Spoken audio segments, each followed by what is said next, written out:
ఏ ఆడపిల్ల అయినా ఇలాంటి అలంకరణకు మురిసిపోవాలి. ఎందుకంటే తన జీవితంలోకి 100 ఏళ్లు కలిసి బ్రతకపోయే మనిషి వస్తున్నాడని ఆనందపడే క్షణాలివి.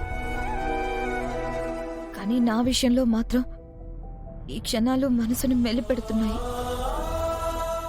జీవితాంతం మధురమైన జ్ఞాపకాలుగా మిగిలాల్సిన స్మృతులు చేదు జ్ఞాపకాలుగా మిగిలిపోతాయి. చాలా దురదృష్టవంతమైన బ్రతుకైపోయింది. జీవితంలో ఊహించని సంఘటనలు ఎన్నో ఎదురవుతాయి. వాటిని ఎదిరించి ముందుకు సాగాలి. అలా అని మీకెదురైన సమస్య అందరి అమ్మాయిల జీవితాల్లో ఎదురయ్యేది కాదు. అందుకు నాకు చాలా బాధగా ఉంది. అయినా సరే నీకు న్యాయం చేయడమే నా లక్ష్యం. నేను ప్రెగ్నెంట్ కావడానికి కారణమైన వాడితో నా పెళ్లి జరిపిస్తానని అంటున్నావు. ఏం జరుగుతుందో నాకైతే అర్థం కావడం లేదు. అతనెవరో తెలిస్తే నాకు చెప్పక్క. ఎందుకంటే నా వల్ల నువ్వు నష్టపోవడం నాకు ఇష్టం లేదు. నా గురించి ఇంతలా ఆలోచించే నువ్వు అన్యాయం అయిపోతావేమో అని భయంగా ఉంది. నీ ఉద్దేశం నాకు అర్థమైంది.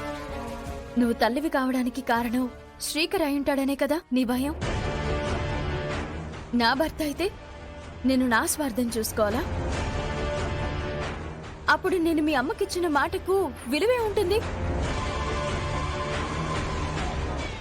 నా భర్త వల్ల ఓ ఆడపిల్ల జీవితం నాశనం అయిపోయినా పర్వాలేదు, నా బతుకు బావుంటే చాలు అనుకునే మనస్తత్వం కాదు నాది. తప్పు చేసిన వారికి శిక్ష పడాలి, లేదా తప్పు చేసిన వారు ఆ తప్పుని సరిదిద్దుకోవాలి. ఏదో ఒకటి జరగాలి. ఏం జరిగినా తట్టుకోవడానికి సిద్ధపడ్డాను. అందుకే ఈ కార్యక్రమం మొదలుపెట్టాను. మనసులో ఇంకెలాంటి ఆలోచనలు పెట్టుకోకుండా రెడీగా ఉన్నా. కాసేపట్లో తప్పు చేసిన మనిషితో నీ మెడలో తాళి పడుతుంది. దాంతోనే నీకు న్యాయం జరుగుతుంది. దాంతోనే నీ జీవితం పరిపూర్ణమవుతుంది.